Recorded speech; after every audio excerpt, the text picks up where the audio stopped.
One of the things that is most overlooked when mounting a rifle scope to a rifle is the level of the scope onto the rifle receiver. So what does this affect? It affects your holdovers and hold unders in terms of left and right dispersion of the pellets. If your rifle crosshair is not perfectly in line with the muzzle or the bore of the rifle, then you will see drifting from left to right as you move out, holding over or holding under. So I'm going to show you a quick, easy way to fix this, and it'll save you loads of hassles out in the field. So I have these two little bubble levels from pelletguns.com. They are keychains, which makes them super handy dandy. Pop them on your keys or just keep them in a rifle case. But either way, these are extremely useful little tools. So the first thing we're going to do is we're going to open up the receiver of the gun and pop one of these in there. Now you can see it's nice and small and it actually fits in there pretty well. Second, we pop one at the top of our scope turret. Now you want to make sure that the keychain is not pulling the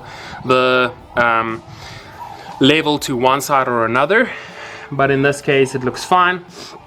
And now you got to have some Allen keys handy, and you are simply going to level out the rifle looking at the receiver side of things, and then we are going to look at the rifle scope. And I can actually see that this scope is not mounted 100% level to this rifle base.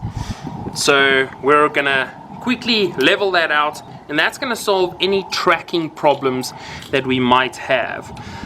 So we just wanna loosen these screws just a tiny bit. You wanna be able to rotate the scope with a little bit of resistance, but you don't wanna damage the finish.